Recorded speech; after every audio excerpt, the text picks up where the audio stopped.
Very great pleasure now to hand over to Kate on behalf of the DPC board, who in turn will introduce and invite Tamar to be our second keynote. Thank you very much, Kate. Sure.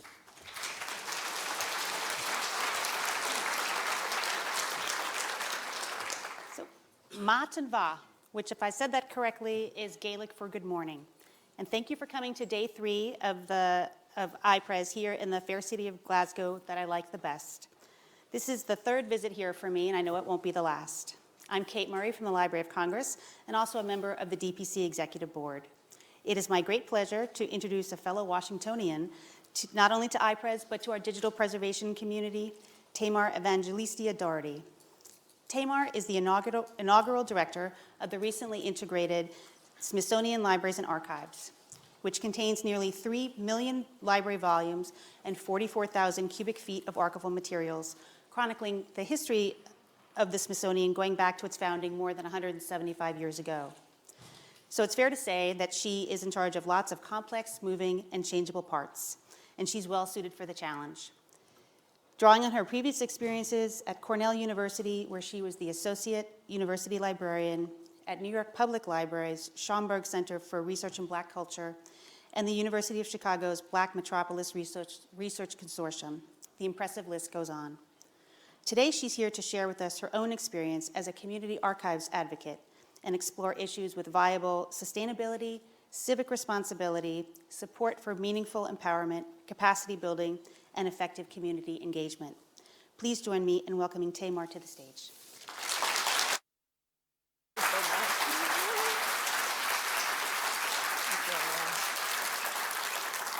Good morning, everyone. Can everyone hear me? Just a second, sure. I am so honored to be here today. This is my first time being back in the UK since 2002 when I was at Cork, and I'm really pleased to say that I've been called daft for the first time this morning, which I think is an honor for me, kind of. I was getting some water, and there was no more water, and so one of the hotel concierge said, I said, no trouble. He said, oh, don't be daft. I'll go get it for you. So I feel really honored that I was called that today, so now I can say it. I'm here to talk to you today about some people, very special people in my life who are not in this room right now. And the name of my presentation is The Digital Ties That Bind, and I'm going to talk about effectively engaging with communities for equitable digital preservation ecosystems. As Kate said, I am the director of the Smithsonian Libraries and Archives, and many people ask me what that means. The Smithsonian Libraries and Archives is an anomaly in that it's we have many buildings. So each museum often will have a library attached to it or an archive. I'm director of all 23 of them, including the one at Smithsonian Tropic, which is in Panama. And so often when you look at lists that say top 10 libraries in the world, you don't normally see us. And we kind of think that may be because we don't have one physical building, or like a Library of Congress, like a Beinecke, like the British Museum. So as Kate said, it's a pretty vast collection. And we also, believe it or not, struggle with ways to reach out to our communities. And so in my years, I've been a librarian for about over 25 years. I've devoted most of my work to working with communities. So that means community archives that are not in large institutions. And I want to start out just kind of with a housekeeping note in terms of checking our bias this morning.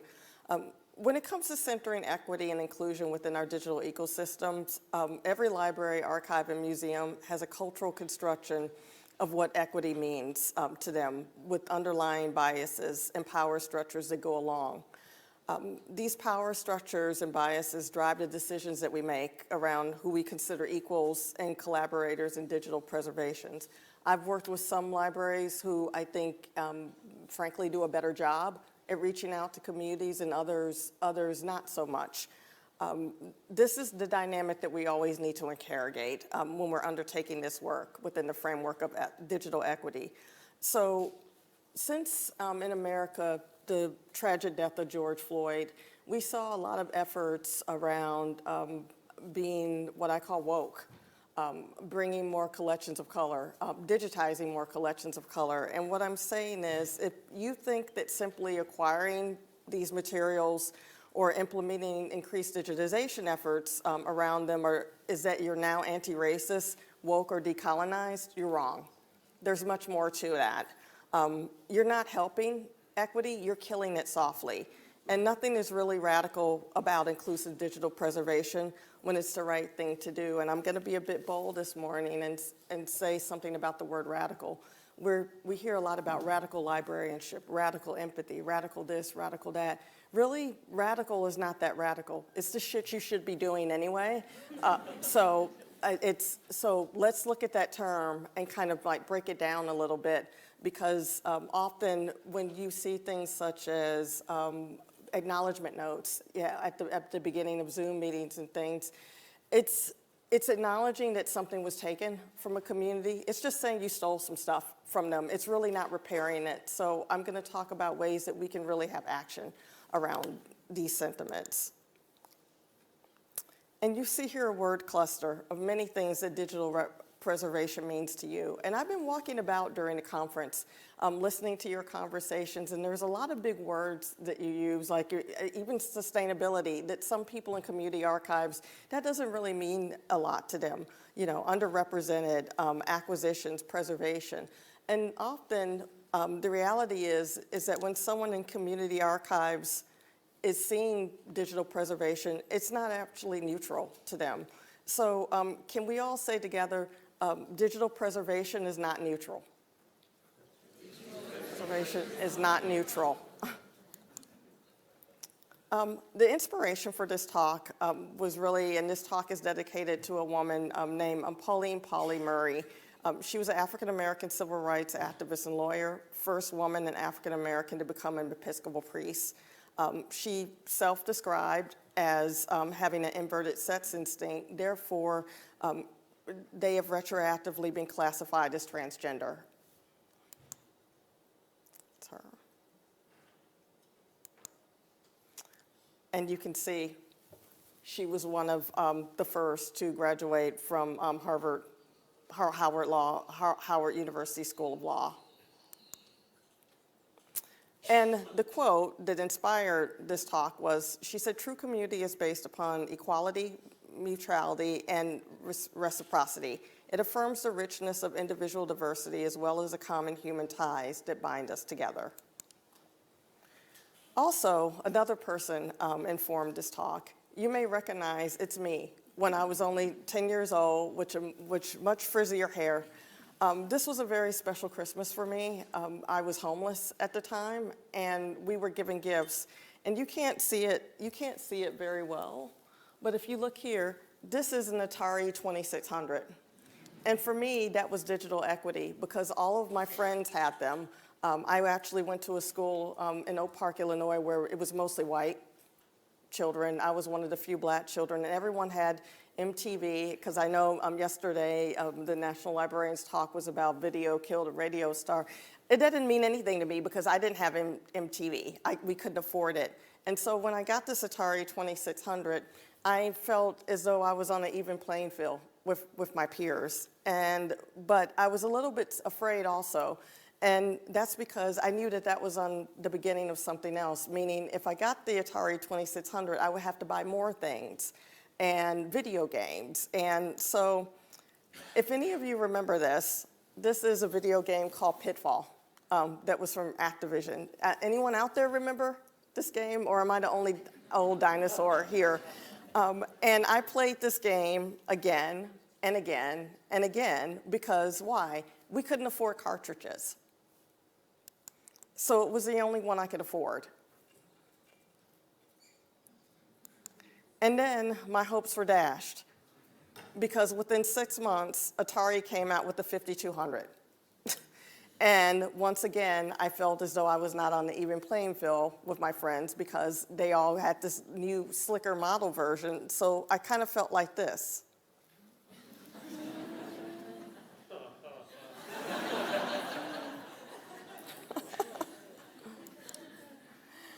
And so in thinking about digital equity, I think that's where it was born. for me. You know, when you think about COVID, there were lots of children in school who did not have broadband internet, who were not prepared for this. And I don't know what I would have done if I was a child growing up in 2020, because if you took my mother's income back in the 1980s compared to now, I think I would have been pretty much like Pitfall Harry. I would have been in the quicksand. I want to introduce you to three special people. One is someone that we call Bronzeville Sherry. We have Robert Lee from New York, New York, and we have Hiram Sims from Los Angeles, California. I'm going to start with Sherry Williams, who is the president and founder of the Bronzeville Historical Society in Chicago. She was a U.S. postal worker before becoming a full-time community archivist, and her mission is the belief that people who have not seen themselves properly represented in history books have a duty to make sure that they are the ones in charge of telling their stories. I met her through the Black Metropolis Research Consortium when I was the consulting archivist. And the BMRC is a consortium of libraries, museums, and archives in Chicago, Illinois. It still exists today, that is dedicated to elevating Black history in Chicago. And it was my job to survey all of the collections in Chicago. But at first it was the predominantly white institutions. I had the idea to go out into the community and actually look at the things that they had that were not in institutional hands, and went to the Mellon Foundation, and said, you know, I think there's more to this. We're not really documenting Black history if we don't look at the things that are not inside the University of Chicago's, the Northwesterns, the Art Institute of Chicago's. So I coined a term called second space, which is reaching out to our community archives. And we would often have just kind of training for people in the community. And I don't know if many of you know Peter Hurdle that's there, but he was one of the people that I brought in to talk about copyright around collections. And we eventually ended up winning 2 grants, and one of the last ones we won was a $500,000 research grant to fund processing collections. And Sherry's collection, which was kept in her home at the time, was one of the ones that we processed. And so this is the before and after.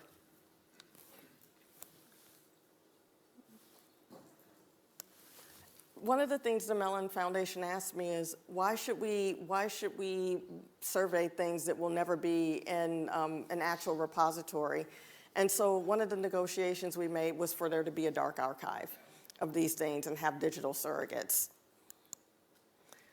Sherry, I'm really proud to say, has gone on to do many great things since that relationship I started with her in 2009. She doesn't like the term orphan works. She prefers to call them unseen souls. She has done much to digitize the funeral records of Black funeral homes.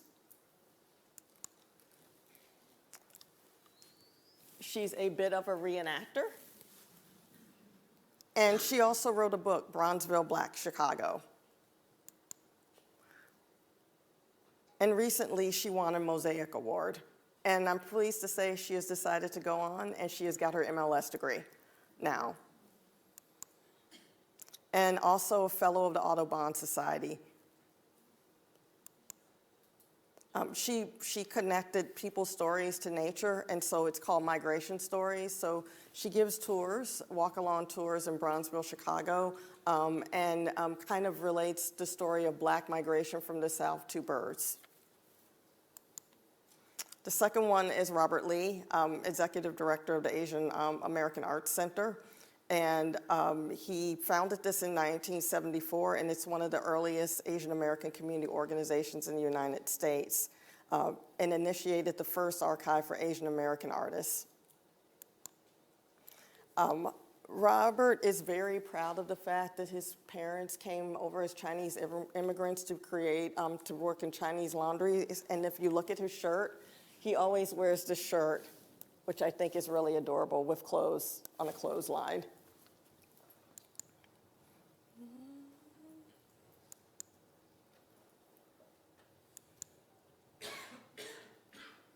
I met him through diversifying the digital historical record.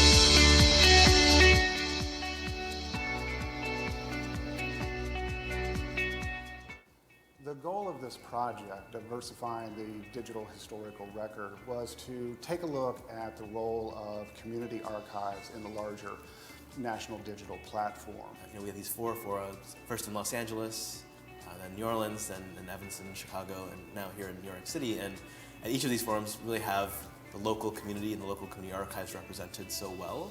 The value for collecting and protecting documents connected to African American historical perspectives, and also collecting archives and material culture is super important for the African American communities. Community archives serve an incredibly vital and important function in sharing stories from communities that have often been marginalized or excluded or overlooked. I think many of the predominantly white institutions that we have inherited and that many librarians and archivists work for have done a terrible job at collecting the histories of communities of color. Documentation was relegated to the domestics and servants, but I found a strong community in the North Shore where there were doctors, lawyers, business owners, churches, clubs, and organizations as early as 1855. A lot of the hurdles have to do with how libraries have set up these larger aggregators, these larger digital efforts, so that we require something like pretty robust digital infrastructure in order to participate. Another thing that we're seeing is one in terms of resources or lack thereof. A lot of the participants in the forums are saying that they're not digital ready at this time. It's not even something that they're really thinking about because they have materials that they're just trying to process. My experience of a community archive, which is an archive without an institutional affiliation, without major funding, without regular staffing, for us. So that was a project that we did through the Institute for Museum and Library Services, and it was a series of 4 forums that we held across the United States. And the biggest thing that we found out is when we were trying to get these community archives ready, digital ready to belong to national platforms such as DPLA, such as HathiTrust, their materials wasn't processed. They said, we're not ready to get to that stage to have item-level records or get metadata around our materials. And so that was the findings of the white paper at the end. But I ended up meeting Bob through that. And I wanted to share something with you. This is a typical letter that Bob Lee will get from someone. I'm a digital preservation manager, and I change names to protect the guilty, just so you know, at a large, primarily white university. We would like to perform a digital preservation assessment for the Asian American Arts Center as part of that grant. I was wondering if you were interested in participating. And you see there's kind of this long list of things that Bob is supposed to do when he doesn't have a big staff. And he also has to pay a $250 cost share on top of that. In summary, we want to study digital preservation assessment and training through case study assessments, shadowing opportunities, workshops, yada, yada, yada, and a retreat. As a finale to the project, there will be an assessment symposium, which will feature digital preservationists from all around the world. I'm happy to answer any questions that you might have.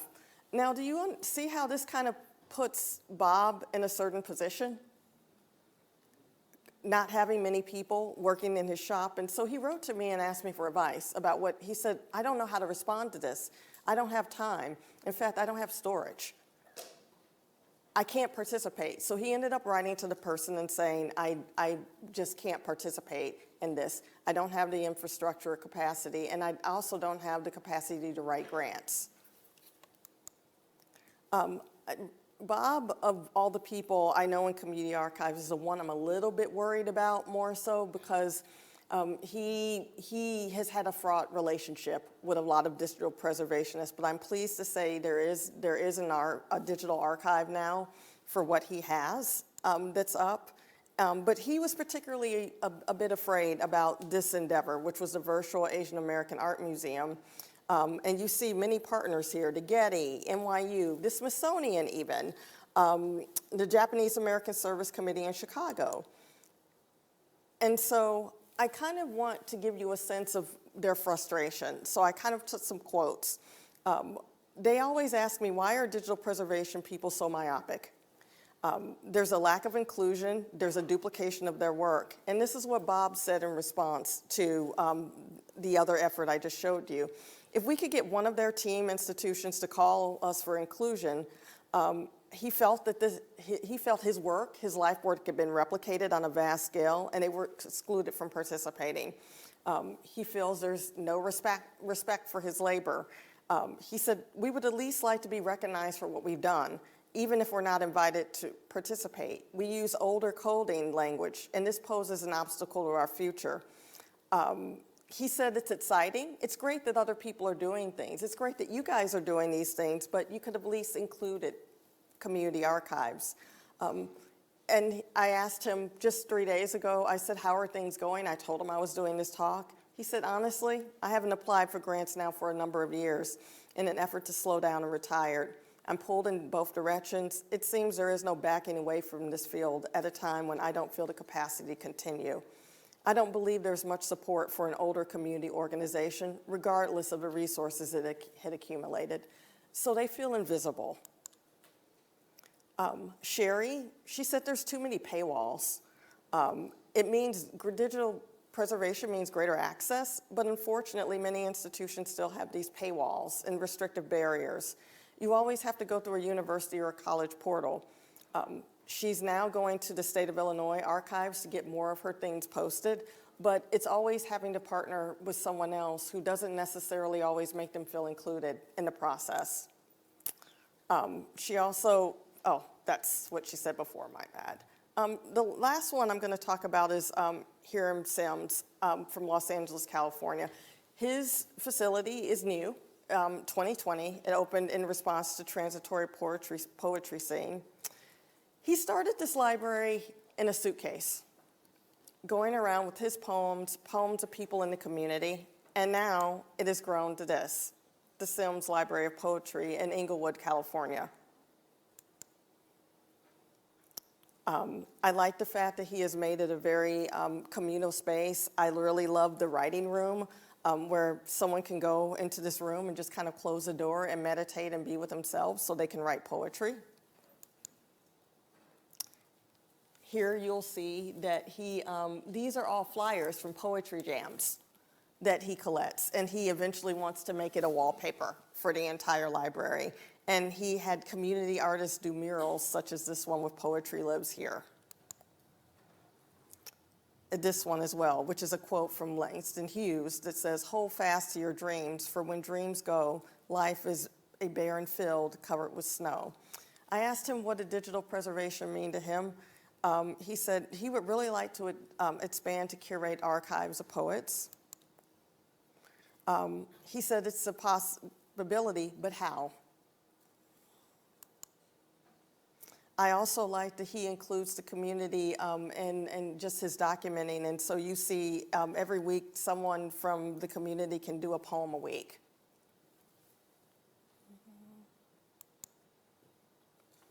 And he is also getting quite the notoriety. There was a write-up about him in Poets and Writers magazine. And I'm pleased to say that this is his wife. They have 6 children, and they live in the library. They decided to take their home and convert it to the library. And so in many ways, I feel the people I just showed you do a better job than we do in documenting things. And we have to understand that we can't document things alone.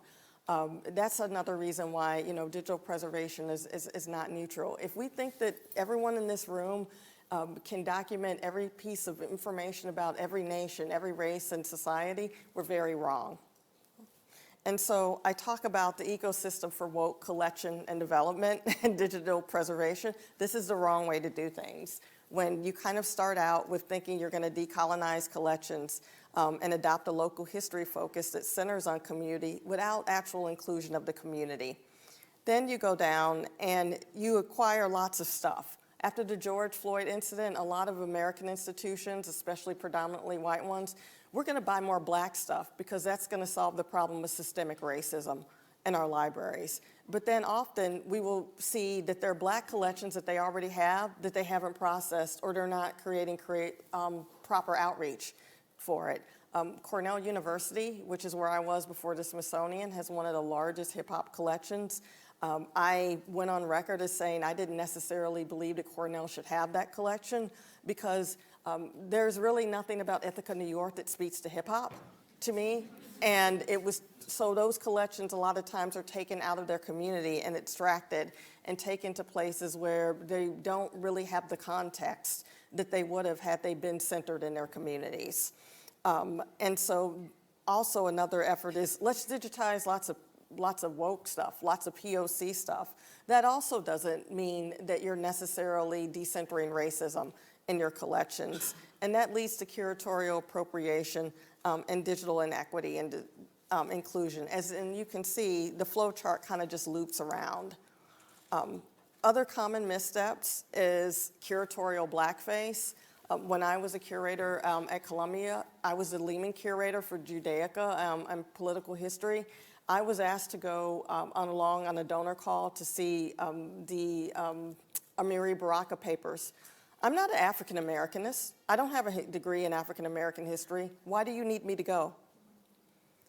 I was being called in for Black Up for that. And often black curators and curators of color, when there's a collection of color, whether it be Asian or Latinx, we're asked to go along on these donor calls so the donor can see that, yes, we do employ black people and we're inclusive. So that's curatorial blackface.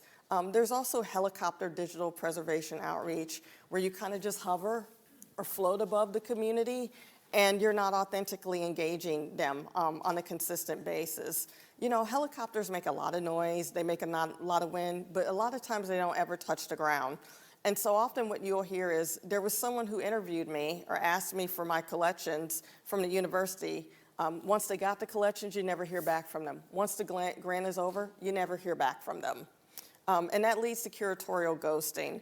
And that's only going to these communities when they serve the needs of the larger institutional library. And it's usually around a grant or a new initiative. Let's get a bunch of people from the community to talk about how to document Brooklyn. And once the white paper is done or whatever, you don't see them anymore. And I also feel we didn't do due diligence during diversifying the digital. I kept in touch with Robert. I kept in touch with Sherry, but there were people who wrote to me that said after the white paper was done, what was the outcome? We spent 3 days with you, telling you what we felt about community archives, showing you our work. You said that you were going to get further grants for us, and you disappeared.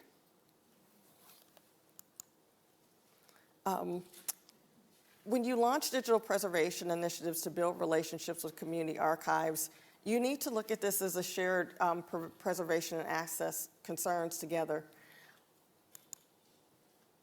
I think the core values are a sustained dialogue, a willingness to explore capabilities together, mutual respect. You should see them as your colleagues, not just people that you're helping.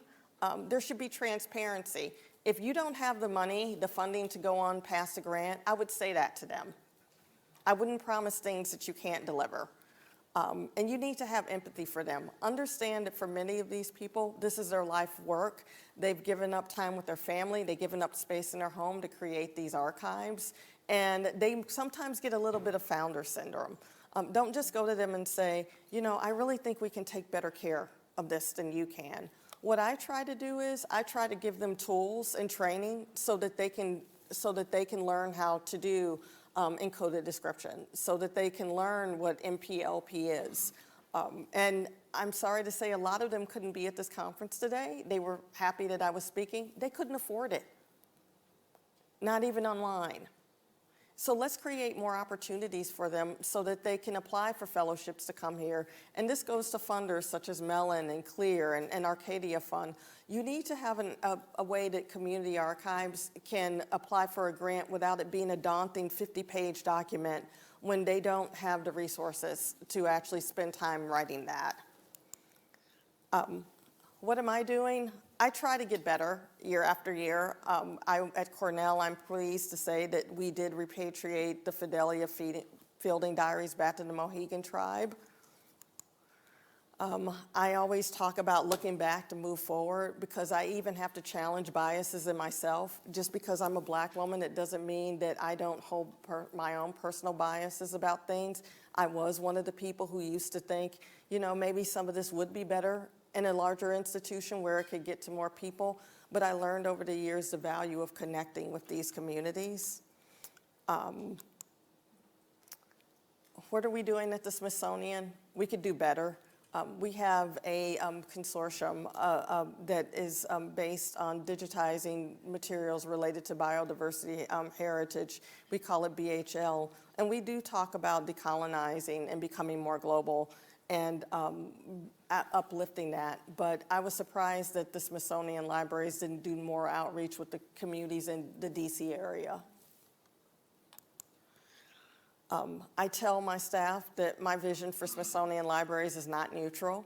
I want to emphasize on our identity. I want us to see new global research interpretations in our collections. A lot of you out there, you have collections in your archives that deserve a new, fresh set of eyes in terms of who has been marginalized, who has been silenced in them, and you need to look to bring that out. We need critical collaborations. We need authenticity in our purpose. And there has to be historical and cultural relevancy to everything that we do. I'm still friends with these people. I consider them colleagues. We get into good trouble. I like to think as people who are in digital preservation as people who are good disruptors doing good trouble. And these are the digital ties that bind us. But I want to ask you, I consider them digital preservationists. Do you? Thank you.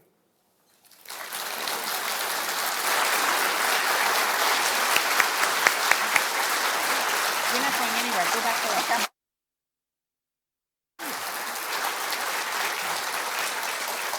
So, Tamar, that was awesome and amazing. And I'd like to turn it over to questions, but first I would just like to highlight a few of the things that I really found moving in your talk. And that was unseen souls. I'd not heard that phrase before, and that really resonated with me, and so that was quite beautiful.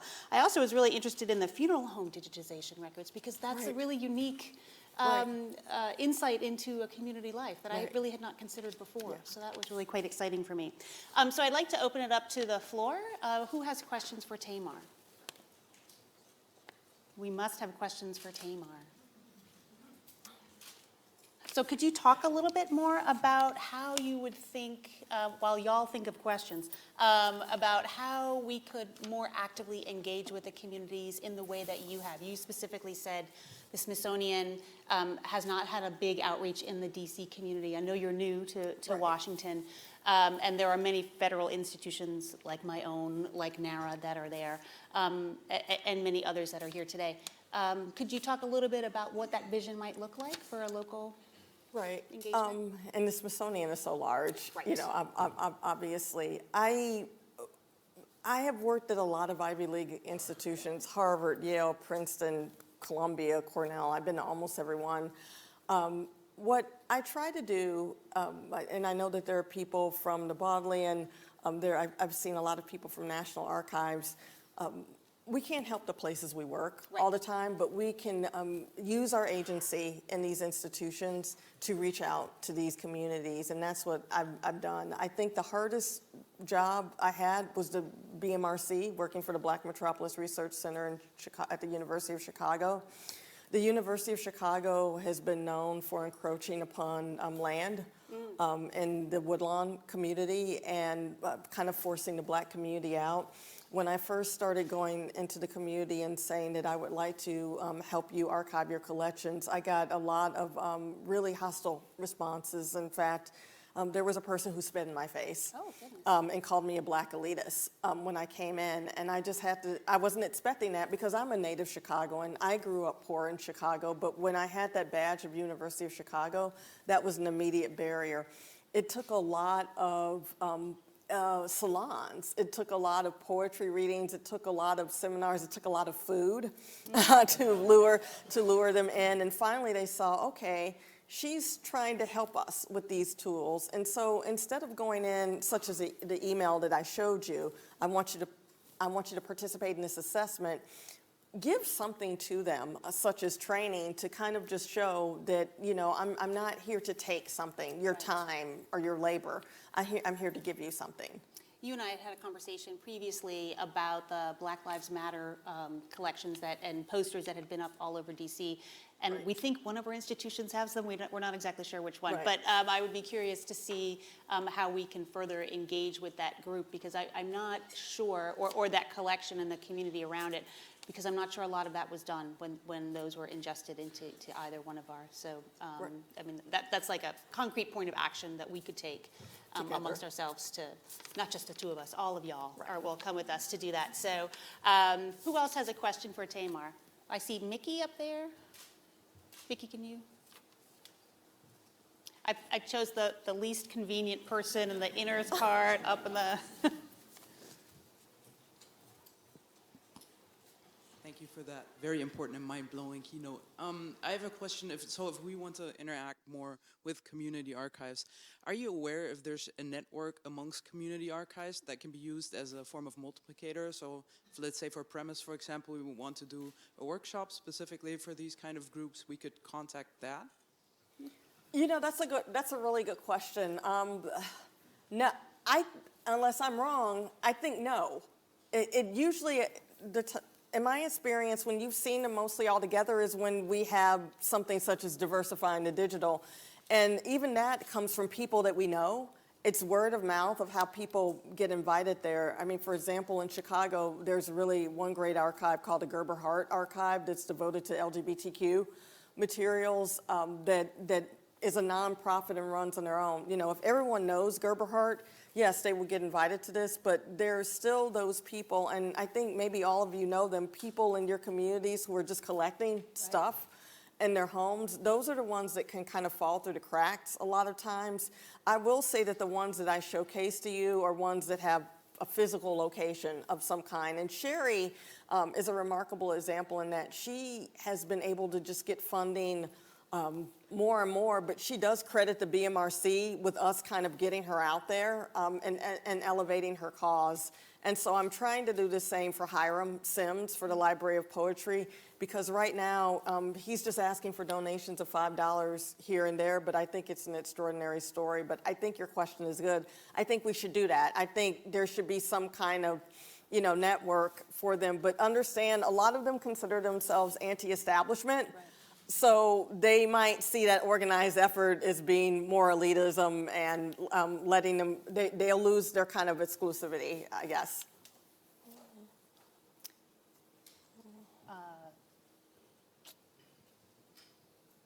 Mickey, can you just pass it down? Oh.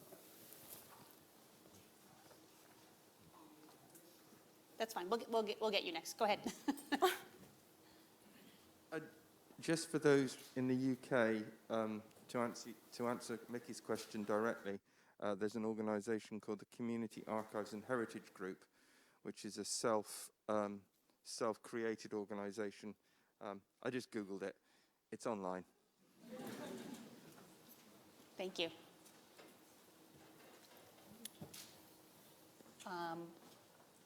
So we'll go. Oh, there's someone. You can point. You're in charge. Go ahead. I think I see a young man and yeah, it's going to him. That's very generous of you. As those behind me will attest, I'm not young. So I think you're making an incredibly important point about the real challenge here, which is if your community tells you they want something different, are you willing to change? So I wanted to ask you, how do you manage upwards within your institution? How do you influence that community request upwards through your institution to those who are holding money and strategy and policy, whether that's your funders or whether that's your senior management? Right. Thank you for that question. So the biggest challenges for me have not really been the institutions themselves, because in the University of Chicago case, I was hired to go out in the community, but I don't think they really expected me to give them grant money. That was a little unexpected. And with Mellon Foundation, my program officer was Don Waters at the time, and Don who, if any of you know Don, can be very astute and very skeptical, and he'll go through your grant with a fine-tooth comb. And he just said, great, it's there. Our mission at the Mellon Foundation is to make things accessible to all. And so if something is in a small home, or even like a Hiram Sims Library of Poetry, he just wanted it to get out there to the masses. So I think the biggest dance I had to do was with the funding institutions. Now, luckily, the community archives bus has left the station, so to speak. What concerns me is that you're seeing a lot of people get these grants about community archiving. They go in, it's usually a big forum with lots of people, and then they don't give anything back. It really hurts me to see that Bob is so frustrated. That quote, that he doesn't write grants anymore. I feel that I let him down. Especially over the pandemic, I got really busy with things in my own life, but I can't do it alone either. So I think it's really talking to these funders, such as the Arcadia Fund, the Mellon Foundation, CLEAR, and saying we need to have some kind of framework where community archives can apply for grants, because often it's a restriction that they have to have certain things in order to get the grant. You have to have a staff of 9 doing digital preservation. They don't have these things, and then they feel that they have to depend on an LC or a Smithsonian. I hope I answered. I know she had her hand up, and then someone. We do Roxana, and then after Roxana, we'll take a question from our online folks. Roxana. Thank you, Tamar. It's actually a piggyback question on the one that was just asked from the other perspective. If you have been setting out a vision for your staff and really articulating that the position is not neutral, what are some of the strategies that you hope to use to make space for your staff to learn more about how to undertake this work effectively and responsibly and with authenticity to the communities? Right. Well, the one challenge is I'm actually new to the federal system. The Smithsonian is federal-ish. I'm a trust employee, for example, and then we have a government side. The positive thing is I have a staff that I'm so lucky to have, and that they are so.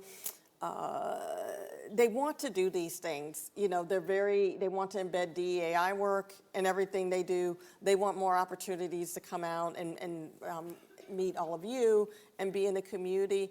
I have to figure out a way to create that beyond the government system that can be a little bit restrictive sometimes. And I'm still navigating that, to be honest with you. It's not a great answer, but it is something that I think about. One thing I'm doing right now, I only met Hiram a month ago. I am involved with the California Rare Book School, which just got a $1.5 million Mellon grant for radical librarianship. And there's going to be 20 fellows, and that, I guess it's a cohort. Each fellow is going to get $10,000 to go out and be radical. And so the Smithsonian is going to be able to have a slot in that. And so we're hoping to have that as a seed to continue to do this work. But really, to get real with you, it's just me going out to DC and just meeting librarians and community archivists who are doing these things. So Tamar, let's take a question from our online audience. So this is an anonymous question. Do you have a vision for how smaller community heritage organizations can be sustained? What needs to change structurally to support this? I think what needs to change structurally is actually we need to unlearn a lot of things. We need to stop looking at them as kind of, orphans. And no one answered my question. Do you see them as digital preservationists? Do you see them as colleagues? Because when you look at someone like Sherry or Bob, they're pretty much doing the same thing that we're doing, except they don't have, the PhD, the MLS degree, and I think they're doing it quite well. So I think, part of it is getting their stories out there, inviting them to these conferences, working with the funders. I keep banging on the funders. It's about the funders. It's about the funders. It's about the funders. Because you rarely see funders give money, a grant going to a community archive. That's true. So that's, kind of my vision for starting out. And like I said, there are times when I've dropped the ball, but now that I'm in this position, which has a lot of agency, I intend to do a lot more of this work. Okay, great. Do you want to take another one from the room? I keep saying Roxana, so let's let her ask her question. Hi, this is Roxana Maurer from the National Library of Luxembourg. I actually have a question as a director in the executive board of the DPC. We were discussing several times in our board meetings about things we could do for marginalized communities and especially reaching colleagues from the global south, for example, because, like, for example, 2 years ago, the ICA received a prize for a program, teaching a program for Africa, and we thought that work was really amazing, but that's really one example when also looking around here, most colleagues are from Western Europe, North America, Australia, and a few other countries, but it's really difficult for colleagues from other parts of the world to come. So we're looking at already translating, of course, making things accessible for everyone as like a first thing. Translations for example, into Spanish, which would reach really thousands of colleagues who maybe are not capable to read those resources in English. But what other things could we do as the DPC to reach these marginalized communities and to help them? Well, I think first you can invite more of them here. That was also one of the things. There were a couple of grants to either online or... In fact, somebody reached out to me on Twitter that I don't know if she is out there, that at first she couldn't afford to come here, and then I think maybe William made it possible for her to come here. So that's the first thing, is to get them in the room. But again, you said kind of, what can we do? It started as a dialogue. Because one of the things that scares them a lot is when someone knocks on the door, we're here to help. Yeah. Because Robert says that can mean different things a lot of times, and they're really scared of people coming in and taking their history and culture and them not having access to it. I mean, think about the reading rooms. Our reading rooms are steeped in a lot of white privilege. You go into the ones like, say, Houghton or Beinecke, and sometimes you'll see pictures of white men on the wall, or when you register, you have to say, it'll have, what's your degree? They may not have a degree. So, we have to kind of break down those kind of barriers that also can be intimidating to them. I would just start off as a discussion. I would just put a call out that says, who wants to come and talk about this issue, this critical issue or question that you have around history, and see who comes. Yeah, it reminds me, the knock on the door is the classic unfunded mandate, right? So that someone's coming to present something to you that is going to cause you more work and maybe not equal out in your... I mean, that email was pretty... yeah. Let me come and save you. Yeah, and pay me $250. And pay me $250. And I would just say we do have some, the iPres does have some, I can't think of the word, but scholarships to attend. But I would say it's great to be having this conversation, because planning is already underway for iPres 2023, and that could be a real focus to bring more folks, especially in the local community. And that one's in Urbana-Champaign, Illinois. You better invite Sherry. I'm going to be angry if Sherry is not there. Yes. But then you have to come too. So, okay. Let's take one more question from online. So this is an anonymous question, but how do you identify your own bias? You had mentioned that you have your own biases. How do you identify those, and then how do you how do I unpack that? Exactly.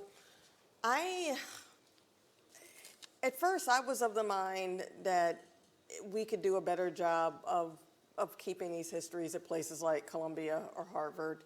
Then I began seeing the value of it being shared from their spaces, the spaces that they created, which are many times, they know what's better than we do in terms of what their community sees as history. You know, we make finding aids. We put up digital. We put up digital, you know, exhibits and websites and such. They do things like storytelling, or, you know, we have to understand that history is not always linear and Western for us. And in the case of Bob, I think he does a really good job of outreaching to the Asian artists across the world, and can put a context around that we really couldn't. I was sad when he had to break down his collection. Some of it's at Princeton now. I think some of it he sent to Indiana because he just couldn't have the space anymore. And also, I didn't understand that there was a succession problem there right away. So when you look at a Bob or a Sherry, when Sherry's gone, that's it. So usually once the person expires, the family doesn't want to take on this big burden. And so then it has to go into a larger institution, and I do kind of help facilitate that for them often, but I have to break down my biases around that too, because they'll say to me, Tamar, I don't really want it at Harvard or Smithsonian. I want it to be at a place where there are more people of color, such as, you know, the Schomburg. And another bias, which I think I have, and we all have, we don't always know the best answers. Right. We kind of come to them thinking, you know, we know what's best for you. I have had them teach me so much in my career about, you know, what I don't know and what I thought I know, even though I'm a black woman, that they really humble me a lot. So one of the things that really also struck me about your presentation was the wall of postcards from poetry readings. Now that to me is a classic example of a collection in place, right? Of a local, that these poetry readings happened in the community, they have been displayed in this way, and that is where they should stay, right? So, and he didn't see that as archiving, by the way. I do, it's ephemera. Right. And I said, you know, this is kind of a wall of ephemera that you have. And he said, oh, I'm an archivist. That's I said, yes, that's a you big are. word, So. yeah. But it really was a story of a place, right? And to me that was quite moving, and they should stay there, right?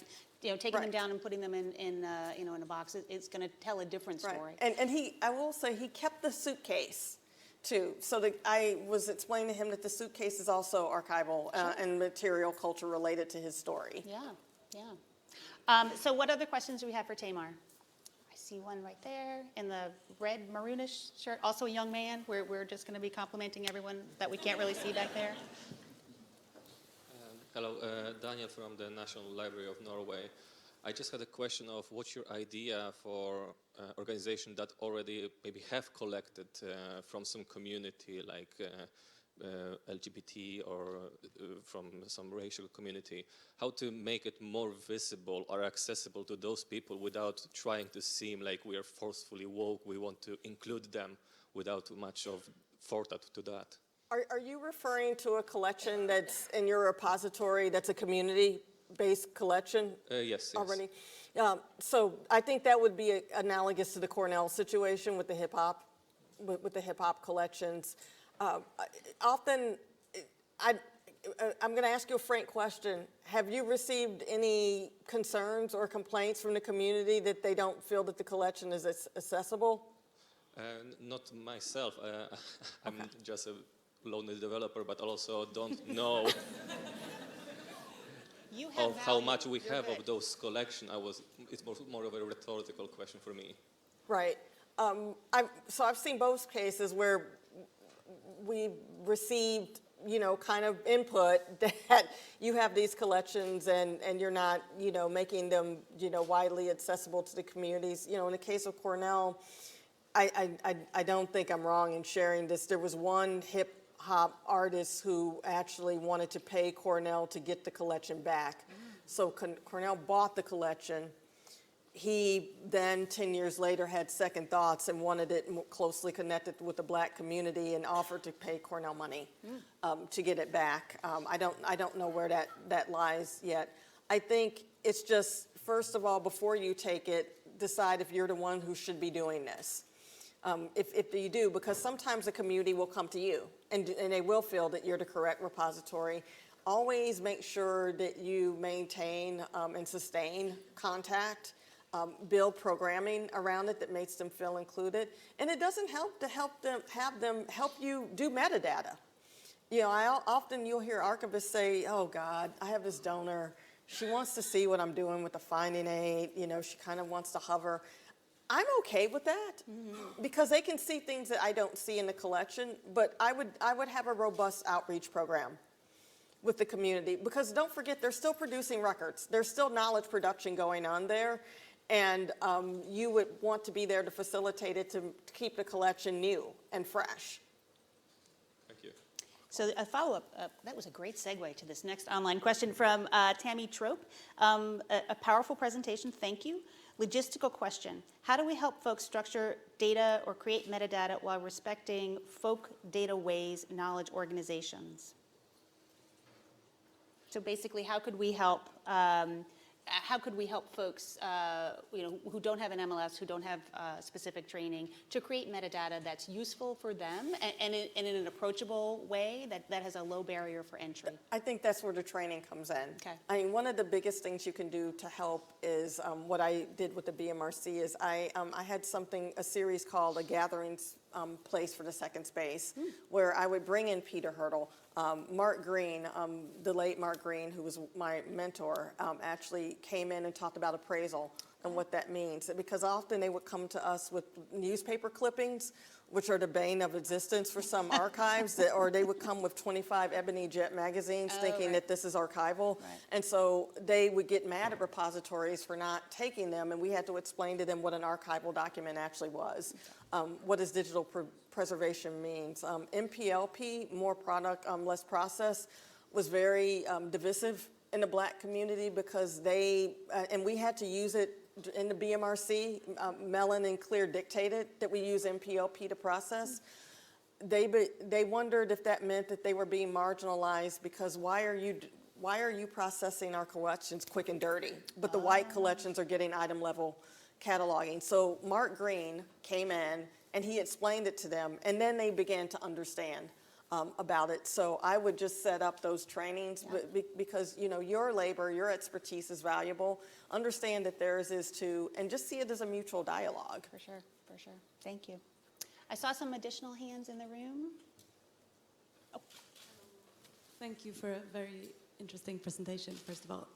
As a community member involved in community archiving, but also being a traditional archivist at an institution, if you want to support your community archive to keep the collection in the community, what are the essential tools, preferably free, and like the key aspects of training you would recommend focusing on? Because I find that it can be a problem prioritizing and setting the right level to not make it too inaccessible.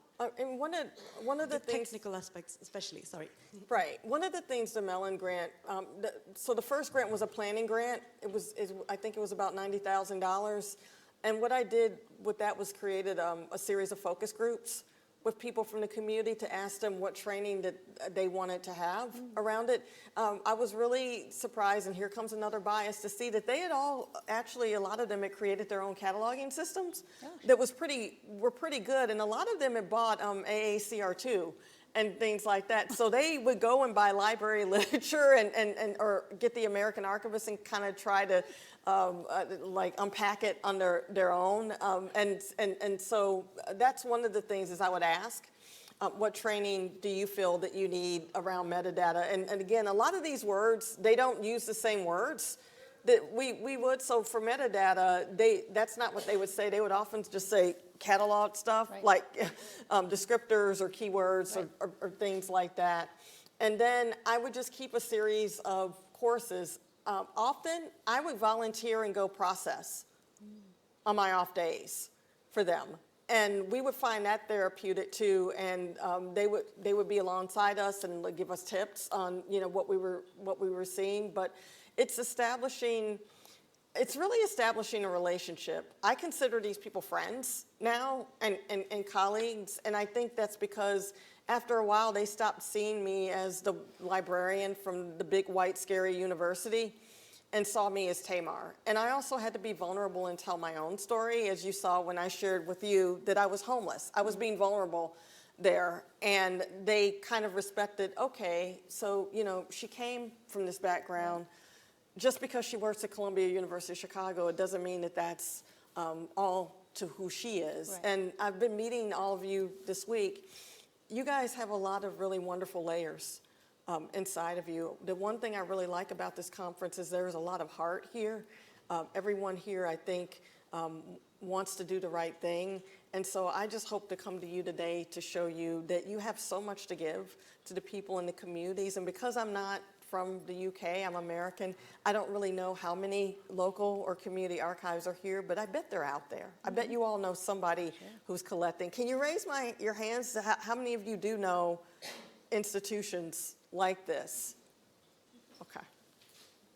Yeah. Thank you, Tamar. I saw another, and then we'll take some online questions, but go right ahead. Hi, this is Arif. I think I already asked this question online, but I just really want to get this across. Okay. Well, first of all, thank you for such a moving and to an extent emotional speech. And some of the things you said, and you know, now we've heard it, I was yes, that's how we should be thinking, but we don't think that way. And it kind of relates to your final question about, do we really think of these people? Do we really see these people, Bob, Sherry, and the other person, as digital preservationists? And of course, we all said, you know, because after this moving speech, we felt compelled to say yes. But how many of us do we really think, and if you even have an ounce of doubt about the work that they do, whether it's aligned with digital preservation work, is, you know, and if we don't think of them as digital preservationists, what's stopping us? Is it that we are too bogged down with terms like AIP, SIPs, fixity, MARC, mods, and all the rest of it? And and do we need to sort of, you know, somehow find a language or to be able to have a dialogue with these people who are on the same page about what we're trying to say to them and what we're trying to get out of them? So I guess it's a question for both you and everybody else in this room. Mm-hmm. Right. Does anyone want to? Do you want to? I mean, maybe this isn't exactly a question. Oh, you need a mic.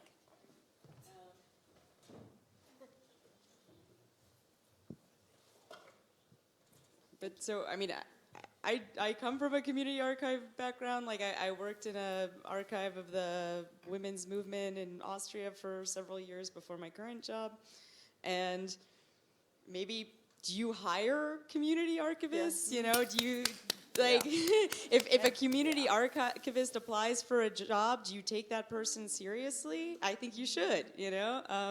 And also, just one other thing, I mean, at least from, I know from my background in the feminist archiving community, there are really big networks. And say in Germany, they did this massive project, the Deutsche Digitale Frauenarchiv, right? Through this feminist network called IDA. And I would hope that everyone from German-speaking countries is familiar with it. And if you're not, I'm gonna post some links about it on my Twitter account and look it up, so. Thank you, Liz.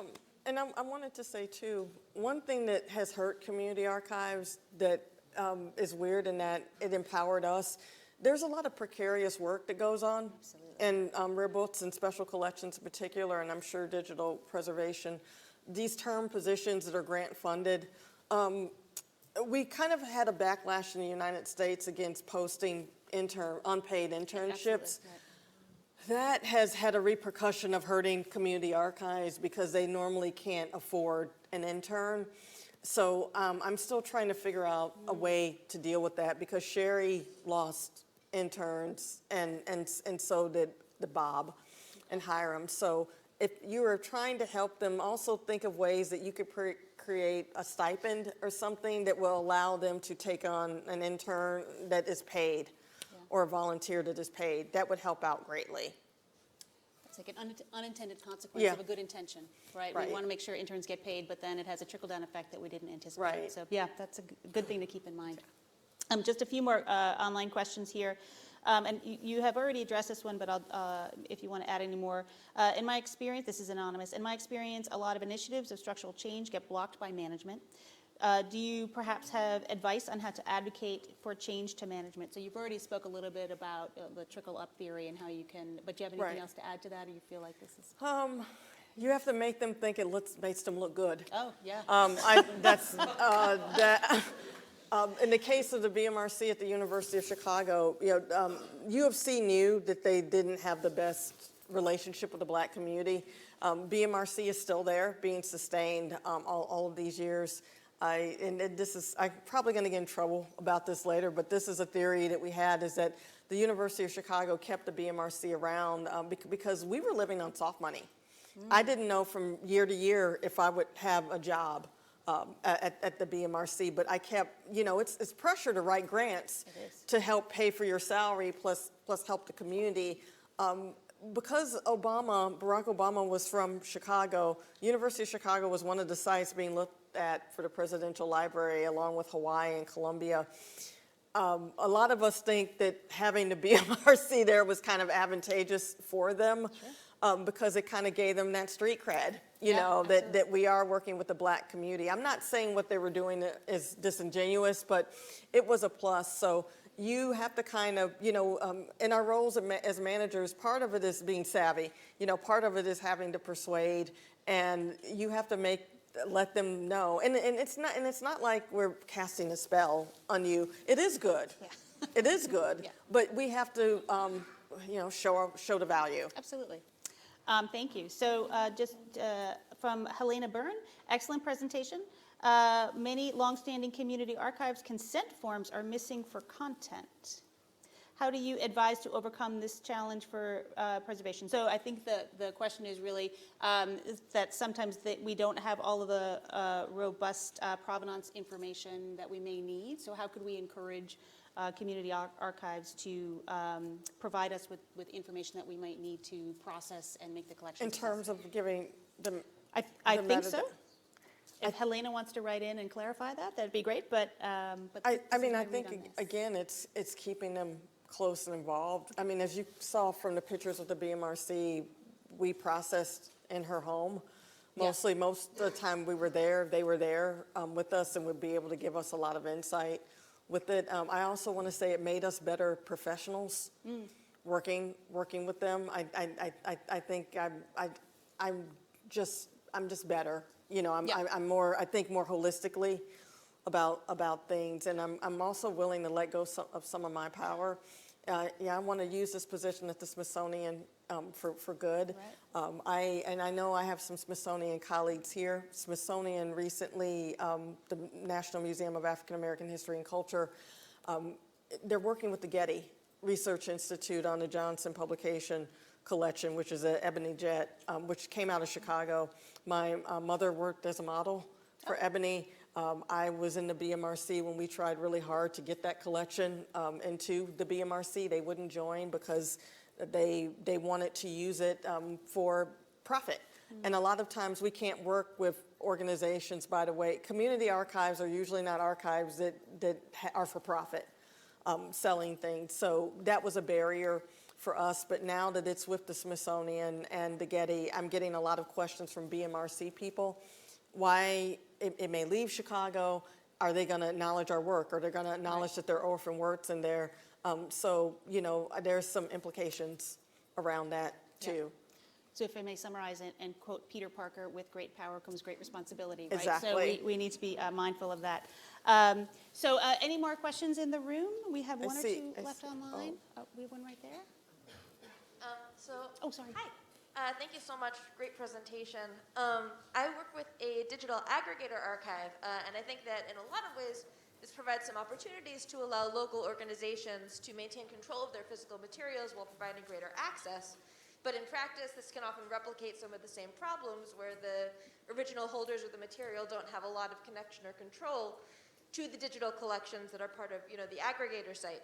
So I was wondering if you had any thoughts about both sort of the potentials and the pitfalls of this method, and if there are ways to ensure that the local holders of the material can sort of maintain connection to those materials as they're hosted and made available through a broader organization.